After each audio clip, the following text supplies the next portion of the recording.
തന്നെ നോക്കി പുച്ഛച്ചിരിയോടെ നിൽക്കുന്ന മാളവികയും ഹേമയും കണ്ടതും അവന് കാര്യങ്ങളുടെ ഏകദേശ രൂപം പിടികിട്ടിയിരുന്നു. ആദ്യമായി മുത്തശ്ശിയുടെ മുഖത്ത് നോക്കുവാൻ ത്രിലോകന് എന്തോ മടി തോന്നി. എല്ലാവരും തന്നെ തെറ്റിദ്ധരിക്കുമെന്നുള്ളത് അവന് ഉറപ്പായിരുന്നു.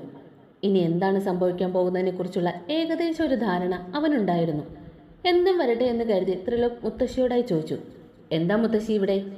എന്താണെന്നോ? ആരാ ത്രിലോക് നിന്റെ മുറിയിലുള്ളത്? ഞാൻ കാര്യം തുറന്ന് പറയാലോ. ത്രിലോക്, നിന്റെ മുറിയിലേക്ക് ഒരു പെൺകുട്ടി കയറി പോയതായി ഹേമയും മാളവികയും എന്നോട് വന്ന് പറഞ്ഞു. അതിന്റെ അടിസ്ഥാനത്തിലാണ് ബാക്കിയുള്ളവരും കൂടി എന്റെ കൂടെ വന്നത്. ഇതിന്റെ സത്യാവസ്ഥ എനിക്കൊന്ന് അറിയണം. സത്യം പറ ത്രിലോക്, നിന്റെ മുറിയിൽ അങ്ങനെ ഒരു പെൺകുട്ടി ഉണ്ടോ? മുത്തശ്ശിയുടെ അങ്ങനെയുള്ള ഒരു ചോദ്യത്തിൽ ത്രിലോക് ഒന്ന് പതറി. എന്തുകൊണ്ടോ അവന് മുത്തശ്ശിയോട് കള്ളം പറയാൻ തോന്നിയില്ല. ഈ സമയം ശ്രുതി കണ്ണുനീർ വാർത്തുകൊണ്ട് ഒരു മരവിച്ച അവസ്ഥയോടെ ചുമരി തലയും ചാരി നിൽക്കുകയായിരുന്നു. ഇടം കണ്ണാലെ ശ്രുതിയുടെ തകർന്ന അവസ്ഥ കണ്ടതും ത്രിലോകിന്റെ മനസ്സൊന്ന് നൊന്തു. എല്ലാത്തിനും കാരണക്കാരായ ഹേമയും മാളവികയും കത്തിക്കുവാനുള്ള ദേഷ്യം ത്രിലോകിന്റെ കണ്ണുകളിൽ തെളിയുന്നുണ്ടായിരുന്നു. അവൻ തന്റെ കൈമുഷ്ടി ചുരുട്ടിപ്പിടിച്ച് ദേഷ്യം നിയന്ത്രിച്ചു നിന്നു. ഒന്നും മിണ്ടാതെ നിൽക്കുന്ന ത്രിലോകിനെ കണ്ടതും മുത്തശ്ശിക്ക് കാര്യങ്ങളുടെ കിടപ്പുവശം ഏകദേശം മനസ്സിലായിരുന്നു. ഓഹോ, അപ്പോൾ ഇവർ പറഞ്ഞത് സത്യമാണല്ലേ? അതുകൊണ്ടായിരിക്കും എന്റെ കുട്ടി ഒന്നും മിണ്ടാതെ ഇങ്ങനെ നിൽക്കുന്നത്. എന്നാലും ത്രിലോക്, നിന്നിൽ നിന്ന് ഇങ്ങനെ ഒരു പ്രവൃത്തി ഞാൻ ഒട്ടും പ്രതീക്ഷിച്ചിരുന്നില്ല. അമ്മ ഇങ്ങനെ നിന്ന് രാമായണം പറയാതെ അകത്തുള്ള പെണ്ണിനെ പിടിച്ച് പുറത്തേക്ക് ഇറക്ക്. അമ്മയ്ക്ക് പറ്റില്ലെങ്കിൽ ഈ ഞാൻ ചെയ്യാം. ത്രിലോകിനെ നോക്കിയൊന്ന് പുച്ഛിച്ചുകൊണ്ട് മുത്തശ്ശിയോടായി പറഞ്ഞു ഹേമ. അപമാന ഭാരത്ത് തലയും കുനിച്ചുകൊണ്ട് നിൽക്കുന്ന തന്റെ അച്ഛനെയും അമ്മയും കണ്ടത് ത്രിലോകിന് അവരോട് എന്ത് പറയണമെന്ന് അറിയില്ലായിരുന്നു. ത്രിലോക് ഈ സമയം ശിവയെ തിരഞ്ഞതും കണ്ടു, ഏറ്റവും പിറകിലായി നിൽക്കുന്നവനെ. പക്ഷെ അവനിനി ഒന്നും ചെയ്യാൻ കഴിയില്ല എന്ന് ആ മുഖം കണ്ടാൽ തന്നെ അറിയാം. കാര്യങ്ങൾ കൈവിട്ട് പോയിരിക്കുന്നു എന്ന് ത്രിലോകിന്റെ മനസ്സ് അവനോട് തന്നെ പറഞ്ഞുകൊണ്ടേയിരുന്നു. അമ്മേ, ത്രിലോകിന്റെ അമ്മ മുത്തശ്ശിയോടായി കരഞ്ഞുകൊണ്ട് എന്തോ പറയാൻ വന്നതും അവരെ സംസാരിക്കുവാൻ സമ്മതിക്കാതെ കൈയെടുത്ത് തടഞ്ഞുകൊണ്ട് മുത്തശ്ശി അവരോടായി പറഞ്ഞു. കൗസല്യ, എനിക്ക് എന്റെ കൊച്ചുമകൻ ത്രിലോക് എന്ന് പറഞ്ഞാൽ മറ്റുള്ള കൊച്ചുമക്കളിൽ നിന്ന് അവനോട് എനിക്ക് പ്രത്യേക വാത്സല്യവും സ്നേഹവും വിശ്വാസവുമായിരുന്നു. പക്ഷെ നീ തന്നെ, ഞാനിത് എങ്ങനെ സഹിക്കും ഭഗവാനെ? മുത്തശ്ശിക്ക് ത്രിലോകിനോട് ആദ്യമായി ഒരു നീരസം തോന്നി. ഇതെല്ലാം കണ്ട് രസിച്ചു നിൽക്കുകയാണ് അംബികയും ഹേമയും മാളവികയും എല്ലാം. ശിവയും അനിയും വല്ലാത്തൊരവസ്ഥയിലായിപ്പോയി. ആരായിരിക്കും മുറിക്കുള്ളിൽ എന്ന് ശിവയ്ക്ക് ഏകദേശം ഒരു രൂപം ഉണ്ടായെങ്കിലും അനിക്ക് മുറിക്കകത്ത് ആരാണെന്ന് യാതൊരു ഐഡിയയും ഇല്ലായിരുന്നു. അഞ്ജുവിന്റെ അവസ്ഥയും മറിച്ചല്ലായിരുന്നു. പെട്ടെന്നാണ് ത്രിലോകിന്റെ അച്ഛൻ അവന്റെ അടുത്തേക്ക് വന്ന് മുഖം നോക്കി ഒന്ന് പൊട്ടിച്ചത്. ഒരു നിമിഷം അവിടെയുള്ള എല്ലാവരും തരിച്ചു നിന്ന് പോയി. കാരണം ത്രിലോക് എന്ന് പറഞ്ഞാൽ എല്ലാം കൊണ്ട് പെർഫെക്റ്റ് ആയ ഒരു മകനായിരുന്നു. അവനെയാണ് ഇപ്പോൾ അവന്റെ അച്ഛൻ തല്ലിയിരിക്കുന്നത്. ത്രിലോകിനെ അടിക്കുന്ന ശബ്ദം കേട്ടതും ശ്രുതി ശബ്ദം പുറത്തേക്ക് വരാതെ മുഖം പൊത്തി കരഞ്ഞുപോയി. നീ എന്റെ മകൻ തന്നെ ആയിപ്പോയല്ലോ. ഇങ്ങനെയൊന്നുമല്ല ഞാൻ നിന്നെക്കുറിച്ച് വിചാരിച്ചത്. അകത്ത് ഏതവളാണെങ്കിലും പുറത്ത് ഇറക്കി വിടടാ. നീലകണ്ഠവർമ്മ ഉറഞ്ഞു തുള്ളിക്കൊണ്ട് ത്രിലോകിനോടായി പറഞ്ഞു. തന്റെ ദേഷ്യമെല്ലാം പല്ലിൽ കടിച്ചമർത്തിക്കൊണ്ട് ത്രിലോക് അച്ഛനെ നോക്കിക്കൊണ്ട് പറഞ്ഞു. ഞാൻ തൃക്കോട്ട് കോവിലകത്തെ ത്രിലോക് മഹേശ്വർ വർമ്മയാണ്. അച്ഛനും അമ്മയും എന്നെ നല്ലത് മാത്രമേ പഠിപ്പിച്ചിട്ടുള്ളൂ. അതുകൊണ്ട് തന്നെ ഒരു മോശം രീതിയിലേക്ക് ഞാൻ ഒരിക്കലും പോകില്ല. അത് നിങ്ങൾക്കാർക്കും എന്നിൽ ഉറപ്പില്ലെങ്കിൽ എനിക്ക് എന്നെ നല്ല വിശ്വാസമാണ്. അത്രയും പറഞ്ഞ് തന്റെ തൊട്ടടുത്തുള്ള ചുമരിച്ചാരി നിൽക്കുന്ന ശ്രുതിയെ പിടിച്ചവൻ മുൻപിലേക്ക് നിർത്തിയതും ഒരു നിമിഷം മുത്തശ്ശി, അമ്മ, അച്ഛൻ, ബാക്കിയുള്ള കുടുംബാംഗങ്ങൾ എല്ലാവരും ഞെട്ടലോടെ ശ്രുതിയെ തന്നെ നോക്കി നിന്നു. ഹേമയ്ക്കും മാളവികയ്ക്കോ അർപ്പിതയ്ക്കോ ഒന്നും യാതൊരു കൂസലുമില്ലായിരുന്നു. കാരണം ശ്രുതി പോകുന്നത് അവർ കണ്ടിരുന്നു. ഹേമ ഓടി വന്ന് ശ്രുതിയെ പിടിച്ച് മുന്നിലേക്ക് നിർത്തിക്കൊണ്ട് അവളുടെ മുഖം നോക്കി ഒന്ന് പൊട്ടിച്ചു. ശ്രുതിയെ തല്ലുന്നത് കണ്ട ത്രിലോക് മുന്നോട്ട് വന്ന് ഹേമയോട് എന്തോ പറയാൻ വന്നതും ശിവ ഓടി വന്ന് അവനെ തടഞ്ഞുകൊണ്ട് പറഞ്ഞു. ഇപ്പോൾ നീ എന്തെങ്കിലും പറഞ്ഞാൽ കാര്യം വഷളാകും. ഇനി അതുകൊണ്ട് ഒന്നും മിണ്ടാതെ നിൽക്ക്, ദയവ് ചെയ്ത് പ്ലീസ്. ശിവയുടെ അപേക്ഷയോടെയുള്ള മുഖം കണ്ട് ത്രിലോക് ആകെ വല്ലാത്തൊരവസ്ഥയിലായിപ്പോയി. ഛേ, ദേഷ്യം കൊണ്ട് അവൻ ആകെ വിറയ്ക്കുന്നുണ്ടായിരുന്നു. എടി, ഈ തറവാട്ടി വന്ന് ഇത്തരത്തിലുള്ളൊരു പ്രവൃത്തി ചെയ്യാൻ എനിക്ക് എങ്ങനെ തോന്നിയടി? ഇവൻ പറയുന്നത് ഇവനൊരു ഭാര്യ ഉണ്ടെന്ന്, എന്നിട്ട് ഇവളുമായി ഇത്രയും ആൾക്കാരുടെ മുന്നിൽ വെച്ച് പറയുവാൻ തന്നെ എനിക്ക് നാണക്കേട് തോന്നും. എന്തായാലും എന്റെ മകൾ രക്ഷപ്പെട്ടത് നന്നായി. നിന്നെപ്പോലെ ഒരുത്തന് എന്റെ മകളെ വിവാഹം കഴിക്കേണ്ട ആവശ്യം എനിക്കില്ല. നീ എന്തിനാ എന്റെ മാളവികയെ ഒഴിവാക്കുന്നത്? ഇപ്പോൾ ഞങ്ങൾ പറയുന്നു, എനിക്ക് വേണ്ട നിന്നെപ്പോലൊരു മരുമകനെ. ഇത്രയും തരം താഴ്ന്നൊരു പ്രവൃത്തി നീ ചെയ്യുമെന്ന് കരുതിയില്ല. ഛേ എടി, കൊള്ളാം. പിച്ചക്കാരിയെ പോലെ ഈ തറവാട്ടിലേക്ക് വലിഞ്ഞു കയറി എന്ന് നീ ഇത്രയും തരതാഴ്ന്ന പണി ചെയ്യുമെന്ന് കരുതിയില്ലടി. നിനക്ക് അത്രയ്ക്കും കഴപ്പുണ്ടെങ്കിൽ പോടി അവിടുന്ന്. ഹേമ ശ്രുതിയെ പിടിച്ച് മാളവികയെ അർപ്പിതയെ അംബികയെ നിൽക്കുന്ന ഭാഗത്തേക്ക് ഒരൊറ്റ തള്ളായിരുന്നു. ശ്രുതി മുഖം അടച്ച് നിലത്തേക്ക് വീണുപോയി. ഇതെല്ലാം കണ്ടു നിന്ന കൗസല്യ വല്ലാത്തൊരു അവസ്ഥയിലായിപ്പോയി. കാരണം അവർക്ക് ശ്രുതി എന്ന് പറഞ്ഞാൽ ജീവനായിരുന്നു. അവളിൽ നിന്നും ഇങ്ങനെ പ്രവൃത്തി സത്യത്തിൽ അവർക്കൊന്നും മനസ്സിലാകുന്നില്ലായിരുന്നു. ഹേമയുടെ നാവിൽ നിന്ന് ഉതിർന്ന വാക്കുകൾ കേട്ടതും ശ്രുതി ആകെ മരവിച്ച് അവിടെ തന്നെ ഇരുന്നു പോയി. അവളുടെ കണ്ണുകൾ നിറഞ്ഞൊഴുകി. ചെവികൾ പൊത്തിപ്പിടിച്ച് അവൾ അവിടെ തന്നെ കുനിഞ്ഞുകൂടി ഇരുന്നു പോയി. ഈ സമയം ത്രിലോക് വല്ലാത്തൊരവസ്ഥയിലായിപ്പോയി. ഒരു നിമിഷം ഹേമയുടെ വാക്കുകൾ കേട്ടതും അവനെ ശിവയും ബാക്കിയുള്ള എല്ലാവരും ഇടിവെട്ടരുതുപോലെയായി. അപ്പോഴേക്കും മാളവിക ഓടി വന്ന് ശ്രുതിയുടെ മുടിക്കുത്തിൽ പിടിച്ചുകൊണ്ട് ശ്രുതിയോടായി അലറിക്കൊണ്ട് ചോദിച്ചു, എടി, നിനക്ക് ത്രിലോകിന്റെ കൂടെ തന്നെ കിടക്കണമായിരുന്നു അല്ലേടി? അതിനു വേണ്ടിയിട്ടായിരുന്നു ഇത്രയും കാലം പൂച്ചക്കുഞ്ഞിനെ പോലെ ഇവിടെ കടിച്ചു പിടിച്ച് നിന്നത്. എന്നാലും നിന്റെ തൊലിക്കെട്ടി സമ്മതിക്കണം, പുറത്തുള്ള നിന്നേക്കാളും എത്രയും ഭേദമാടി. മാളവിക വായിൽ നിന്നും അറയ്ക്കുന്ന തരത്തിൽ ഇംഗ്ലീഷിൽ തെറി വിളിച്ചതും അടുത്ത നിമിഷം അവൾ തെറിച്ചുകൊണ്ട് ഒരു സൈഡിലേക്ക് വീണുപോയി. അവൾക്ക് തന്റെ മുഖത്തിന്റെ ഒരു ഭാഗം പറഞ്ഞു പോകുന്നത് പോലെ തോന്നി. എടാ, നീ എന്റെ മോളെ തോന്നിവാസം കാണിച്ചതും പോരാ, എന്റെ മോളെ കൈവയ്ക്കാൻ നോക്കുന്നോടാ. വേണു അലറിക്കൊണ്ട് ത്രിലോകിന്റെ അടുത്തേക്ക് ഓടി വന്നതും അവൻ ചുണ്ടിനു മേലെ വിരൽ വെച്ച് അയാളെ കത്തുന്ന കണ്ണാലെ ഒന്ന് നോക്കി. രക്തവർണമായ അവന്റെ ഹേസൽ കണ്ണുകളും വലിഞ്ഞു മുറുകിയ മുഖഭാവം കണ്ടതും ആ തറവാട്ടിലുള്ളവർ ഒന്ന് ഭയന്നു. കാരണം അത്തരത്തിലുള്ള ഒരു ത്രിലോകിനെ ആദ്യമായിട്ടാണ് അവർ കാണുന്നത്. തൊട്ടടുത്തുണ്ടായിരുന്ന മേശയും അതിനു മുകളിലുണ്ടായിരുന്ന അക്വേറിയവും തന്റെ വലതുകാൽ ഉയർത്തി ഒരൊറ്റ ചവിട്ടായിരുന്നു ത്രിലോക്. ദേഷ്യം കൊണ്ട് അവൻ വല്ലാത്തൊരവസ്ഥയിലായി മാറിയിരുന്നു. കരഞ്ഞുകൊണ്ട് തകർന്ന മനസ്സോടെ ഇരിക്കുന്ന തന്റെ പെണ്ണിനെ കണ്ടതും അടുത്തുണ്ടായിരുന്ന ഫ്ലവർ വേസ് എടുത്തവൻ എറിഞ്ഞുടച്ചു. എന്നിട്ടും ദേഷ്യം തീരാതെ ത്രിലോക് അവിടെ ഉണ്ടായിരുന്ന മരത്തിന്റെ കസേര എടുത്ത് മാളവികയെ അടിക്കുവാൻ ഓങ്ങിയതും ഒരു ഭാഗത്തു നിന്ന് ശിവയും അനിയും വന്ന് അവനെ പിടിച്ചെങ്കിലും ത്രിലോകിന്റെ ശക്തിക്ക് മുന്നിൽ അവർ പതറിപ്പോയിരുന്നു. ത്രിലോകിന്റെ സംഹാരതാണ്ഡവം കണ്ട മാളവിക വേണിന്റെ പിറകിലായി ഒളിച്ചു നിന്നു. ആദ്യമേ ത്രിലോകിനെ നോക്കുവാൻ തന്നെ അവൾക്ക് ഭയം തോന്നി. തറവാട്ടിലുള്ള ബാക്കിയുള്ളവരുടെ അവസ്ഥയും മറിച്ചല്ലായിരുന്നു. സ്വബോധത്തിലേക്ക് വന്ന ശ്രുതി ഓടിച്ചെന്ന് ത്രിലോകിനെ പുറകിലൂടെ കെട്ടിപ്പുണർന്നുകൊണ്ട് അവനോടായി പറഞ്ഞു, വേണ്ട വേണ്ട, ഒന്നും ചെയ്യലേ, എനിക്ക് പേടിയാവുന്നുണ്ട്, വിട്ടേക്ക്. അത്രയും നേരം സംഹാരരുദ്രനായി നിന്ന ത്രിലോക് ശ്രുതിയുടെ കണ്ണുനീർ തന്റെ ടീഷർട്ടിലായി പതിഞ്ഞതും അവൻ തന്റെ കണ്ണുകൾ അടിച്ച് ദേഷ്യം നിയന്ത്രിച്ചു. ഇതെല്ലാം കണ്ട തറവാട്ടിലുള്ളവർ ആകെ പകച്ചു നിൽക്കുകയായിരുന്നു. ഹേമയാണെങ്കിൽ പേടിച്ച് വേണുവിന്റെ പിറകിൽ നിന്നുകൊണ്ട് അലറിക്കൊണ്ട് പറഞ്ഞു, ഓഹോ, ഇവനെ എങ്ങനെയൊക്കെ മയക്കിയെടുത്തു ഇവൾ. ഇതിനു മാത്രം ഇവൾ എന്ത് മന്ത്രവാദമാണോ ചെയ്തത്? കണ്ടില്ലേ അമ്മേ, കണ്ടില്ലേ, എല്ലാവരും കാണിതല്ല.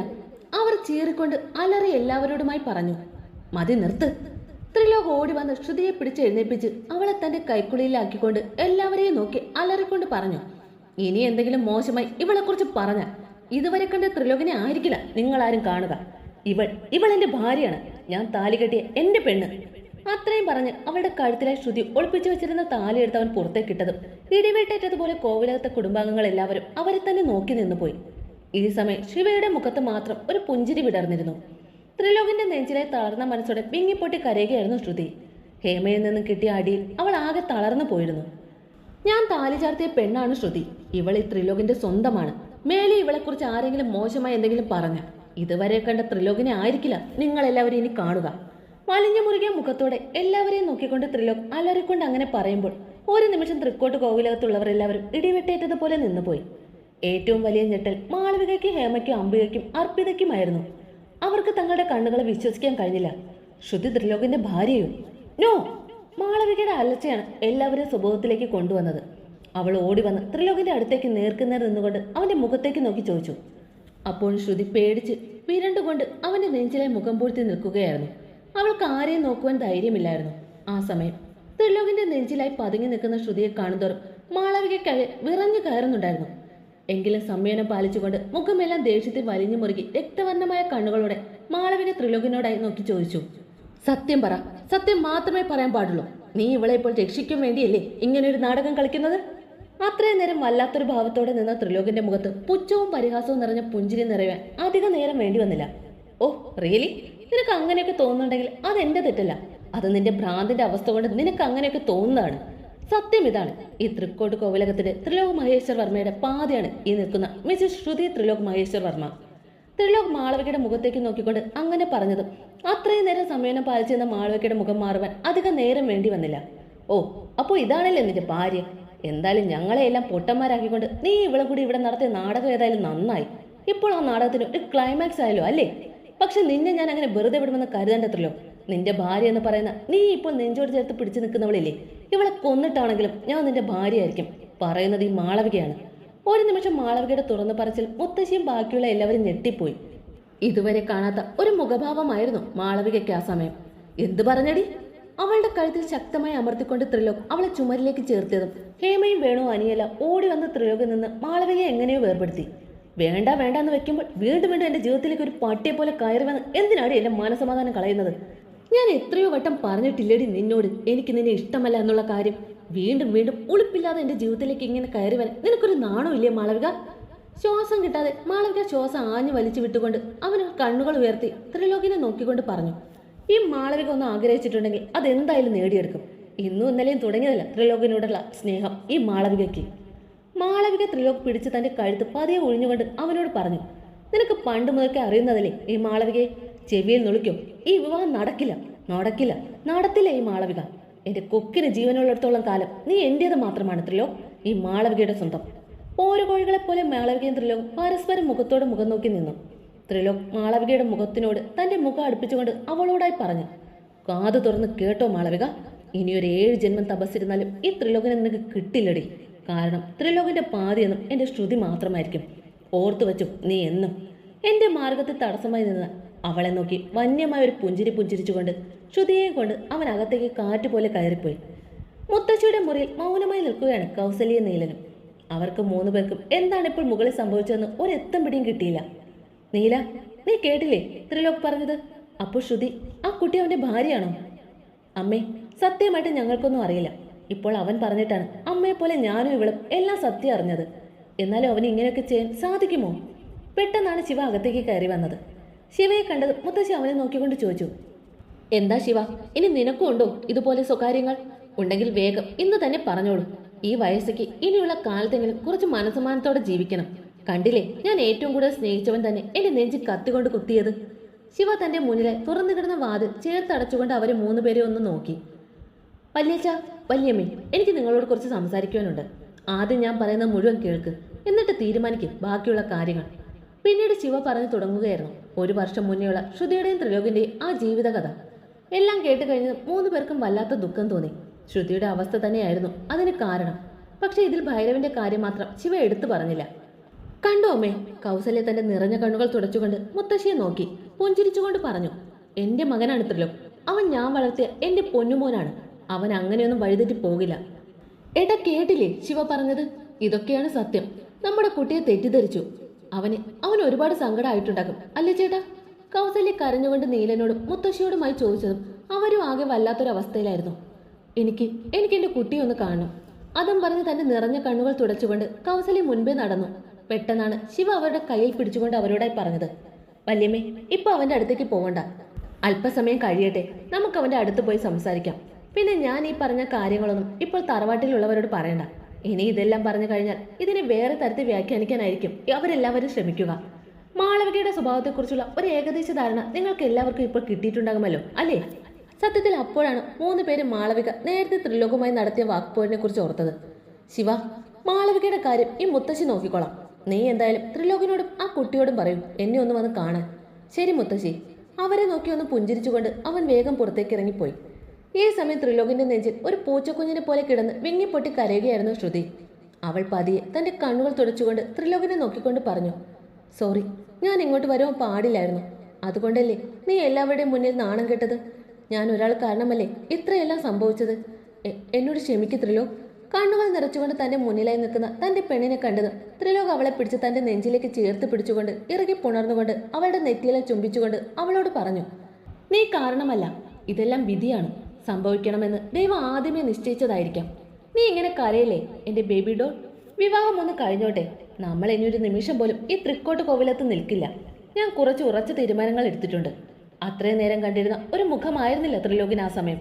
അവൻ മനസ്സിൽ എന്തൊക്കെയോ കണക്ക് കൂട്ടിയിട്ടുണ്ടെന്ന് ശ്രുതിക്ക് ആ സമയം തോന്നി. ഡോറിൽ ആരോ മുട്ടുന്ന ശബ്ദം കേട്ടപ്പോൾ അവർ പരസ്പരം സ്വഭാവത്തിലേക്ക് വന്നത്. ശ്രുതി വേഗം ത്രിലോകിൽ നിന്നും അകന്നു മാറിയിരുന്നു. ഇത് കണ്ടതും ത്രിലോക് ശ്രുതിയെ നോക്കി പറഞ്ഞു, ഇനി ഇങ്ങനെ മാറിയിരിക്കാൻ നിൽക്കണ്ട. നീ എപ്പോഴും എന്റെ കൂടെ തന്നെ വേണം. കാരണം നീ എന്റെ ഭാര്യയാണെന്നുള്ള സത്യം ഞാൻ നേരത്തെ എല്ലാവരുടെ മുന്നിലും വിളിച്ച് പറഞ്ഞതാണ്. അതുകൊണ്ട് ഒരു അന്യയെപ്പോലെ പെരുമാറരുത്. മനസ്സിലായല്ലോ നിനക്ക്? അവന്റെ സംസാരത്തിൽ ഒരേ സമയം ശാസനയും സ്നേഹവും കലർന്നിട്ടുണ്ടെന്ന് ശ്രുതി ആ സമയം മനസ്സിലാക്കുകയായിരുന്നു. അവൻ പറഞ്ഞതിന് മറുപടിയായി അവളൊന്ന് മൂളുക മാത്രമാണ് ചെയ്തത്. Good girl. അവന്റെ കൈവിരലുകൾ കൊണ്ട് അവളുടെ തുടുത്ത കവിളിലെ ഒന്ന് തട്ടിക്കൊണ്ട് അവളെ നോക്കി പുഞ്ചിരിച്ചുകൊണ്ട് ത്രിലോക് ചെന്ന് ഡോർ തുറന്നതും മുന്നിൽ തന്നെ നോക്കിക്കൊണ്ട് നിൽക്കുന്ന ശിവയെ കണ്ടതും ത്രിലോക് അവനെ ഇറുകെ കെട്ടിപ്പുണർന്നു. ഈ സമയം ശിവ മനസ്സിലാക്കുകയായിരുന്നു ത്രിലോകിന്റെ മനസ്സിലെ സംഘർഷം എത്രയൊക്കെ പിടിച്ചു നിന്നാലും അവനും ഒരു മനുഷ്യനാണ്. പാവം, ഇത്രയും സമയം കൊണ്ട് തന്നെ അവൻ ആകെ വല്ലാത്തൊരവസ്ഥയിലായി പോയിട്ടുണ്ടെന്ന് ശിവയ്ക്ക് അവന്റെ ഹൃദയതാളത്തിൽ നിന്ന് തന്നെ മനസ്സിലാവുന്നുണ്ടായിരുന്നു. കാം ഡൗൺ ഡാ. ഒന്നുമില്ല, ഞാൻ മുത്തശ്ശിയോടും വല്യച്ഛനോടും വല്യമ്മയോടും ഒക്കെ നിങ്ങളുടെ കാര്യമെല്ലാം പറഞ്ഞിട്ടുണ്ട്. മുത്തശ്ശി നിന്നെയും ശ്രുതിയും കാണണമെന്ന് പറഞ്ഞു. അതുകൊണ്ട് ഞാൻ നിങ്ങളെ 2 പേരെയും വിളിക്കുവാൻ വേണ്ടി വന്നതാണ്. നേരം വെളുക്കുവാൻ ഇനി അല്പസമയമേ ഉള്ളൂ. അതിനു മുന്നേ പറഞ്ഞു തീർക്കേണ്ടതെല്ലാം പറഞ്ഞു തീർക്കണം. നീ അവളെയും കൂട്ടി വന്നേ, കൂടെ ഞാനും വരാം. ആദ്യം ത്രിലോക പോകുവാൻ കൂട്ടാക്കിയില്ലെങ്കിലും ശിവയുടെ നിർബന്ധം കൊണ്ട് അവൻ ശ്രുതിയെയും കൊണ്ട് മുത്തശ്ശിയുടെ അടുക്കലേക്ക് നടന്നു നീങ്ങി. മുത്തശ്ശിയുടെ അടുത്ത് നിൽക്കുമ്പോൾ ത്രിലോകിന്റെ തല താഴ്ന്നിട്ടില്ലായിരുന്നു. ഒരു നിമിഷം മുത്തശ്ശിക്ക് അവരുടെ ഭർത്താവിനെ ഓർമ്മ വന്നു. തെറ്റ് ചെയ്യാത്തവർ ഒരിക്കലും തല താഴ്ത്തി നിൽക്കില്ല എന്ന അദ്ദേഹത്തിന്റെ വാക്കുകൾ അവരുടെ കർണപടത്തിൽ മുഴങ്ങിക്കൊണ്ടേയിരുന്നു. മുത്തശ്ശി പതിയെ എഴുന്നേറ്റ് വന്ന് ത്രിലോകിന്റെയും ശ്രുതിയുടെയും കൈകളെ ചേർത്ത് പിടിച്ചുകൊണ്ട് പറഞ്ഞു, മുത്തശ്ശിക്ക് ഒന്നും അറിയില്ലായിരുന്നു കുട്ടി. അതുകൊണ്ടാണ് ഞാൻ നിന്നോട് മോശമായിട്ട്. ബാക്കി പറയാൻ കഴിയാതെ അവർ വല്ലാതെ ബുദ്ധിമുട്ടി. അരുത് മുത്തശ്ശി, എനിക്കറിയാം മുത്തശ്ശിയുടെ സ്ഥാനത്തും അച്ഛൻ്റെ അമ്മയുടെ സ്ഥാനത്തും മറ്റാരാണെങ്കിലും എങ്ങനെയൊക്കെ സംസാരിക്കുകയുള്ളൂ എന്ന്. അതിന് ഞാൻ നിങ്ങളെ കുറ്റപ്പെടുത്തുന്നില്ല. എൻ്റെ ഭാഗത്തും തെറ്റുണ്ട്. ഞാൻ ആദ്യമേ സത്യങ്ങൾ തുറന്നു പറഞ്ഞിരുന്നെങ്കിൽ നിങ്ങൾക്ക് മനസ്സിലാക്കുവാൻ സാധിക്കുമായിരുന്നു ശ്രുതി ത്രിലോകിന്റെ ആരാണെന്ന്. പക്ഷേ ഞാൻ അതിന് മുതിരാത്തതിന് കാരണം ഉണ്ടായിരുന്നു. മറ്റൊന്നുമല്ല, മാളവിക, ഹേമാപ്പച്ചി ഇവർ രണ്ടുപേരും എൻ്റെ ശ്രുതിയെ അപായപ്പെടുത്തുമെന്ന് ഞാൻ കരുതി. അതുകൂടാതെ ഞങ്ങൾക്കിടയിൽ മാത്രം ഒതുങ്ങി നിൽക്കുന്ന ചില പ്രശ്നങ്ങൾ. അതുകൊണ്ട് കൂടിയാണ് ഞാൻ ഇവളാണ് എൻ്റെ ഭാര്യ എന്ന് തുറന്നു പറയാതിരുന്നത്. ശിവ എല്ലാം മുത്തശ്ശിയോട് പറഞ്ഞു എന്നറിഞ്ഞു. പ്രത്യേക സാഹചര്യത്തിലാണ് എനിക്ക് ശ്രുതിയെ വിവാഹം കഴിക്കേണ്ടി വന്നത്. പക്ഷേ ഇപ്പോൾ എനിക്ക് ശ്രുതിയും അവൾക്ക് ഞാനുമില്ലാതെ പറ്റില്ല. അതുകൊണ്ട് തന്നെ മുത്തശ്ശിയും അച്ഛനും അമ്മയും പൂർണ്ണമായും മനസ്സോടെ ഞങ്ങളുടെ വിവാഹം നടത്തി തരണം. നീലനും കൗസലയും വന്നവരെ രണ്ടുപേരെയും തോളിലൂടെ കൈയിട്ട് ചേർത്ത് പിടിച്ചുകൊണ്ട് പറഞ്ഞു, അതെന്ത് ചോദ്യമാണ് എൻ്റെ കണ്ണ. ഞങ്ങളെല്ലാവരും സന്തോഷപൂർവ്വം അനുഗ്രഹത്തോടെ നിങ്ങൾക്ക് വിവാഹം നടത്തി തരും. എനിക്ക് ഈ പൂച്ചക്കുട്ടിയെ പണ്ടേ ഒരുപാട് ഇഷ്ടമാണ്. നീ ഇവിടെ കൊണ്ടുവന്ന ദിവസം മുതൽ എന്തോ ഒരു ആത്മബന്ധം ഉണ്ടായിരുന്നു എൻ്റെ മോളായിട്ട്. അങ്ങനെ എൻ്റെ കുഞ്ഞ് എൻ്റെ മരുമകളാവുകയാണ്, അല്ല മകളാവുകയാണ്. കൗസല്യ ശ്രുതിയെ തന്നിലേക്ക് ചേർത്ത് പിടിച്ചുകൊണ്ട് അവളുടെ നെറ്റിയിലായി ഒന്ന് മുകർന്നുകൊണ്ട് പറഞ്ഞു. ഇത് കണ്ടു നിന്ന എല്ലാവരുടെയും കണ്ണുകൾ ആ സമയം സന്തോഷത്താൽ നിറഞ്ഞുപോയി. വിടില്ല ഒരാളെ, വെറുതെ വിടില്ല. ഈ മാളവിക സ്വന്തമാണ് ത്രിലോക്. തൊട്ടടുത്തുണ്ടായിരുന്ന കത്തിയെടുത്ത് തന്റെ വെയിൻ കട്ട് ചെയ്തുകൊണ്ട് മാളവിക അലറിക്കൊണ്ട് മുന്നിൽ നിൽക്കുന്ന വേണുവിനോടും ഹേമയോടുമായി പറഞ്ഞു, അയ്യോ മോളെ. കൈകളിൽ നിന്നും രക്തം ഊർന്നു ഒലിച്ചുകൊണ്ട് ബോധരഹിതയായി മാളവിക ഞെട്ടറ്റ തണ്ടുപോലെ നിലത്തേക്ക് വീണുപോയി. മുന്നിൽ തന്റെ മകളുടെ ആത്മഹത്യാ ശ്രമം കണ്ട് ഹേമയും വേണു ആ കാഴ്ച കണ്ട് ഞെട്ടിത്തെറിച്ച് നിന്നുപോയി.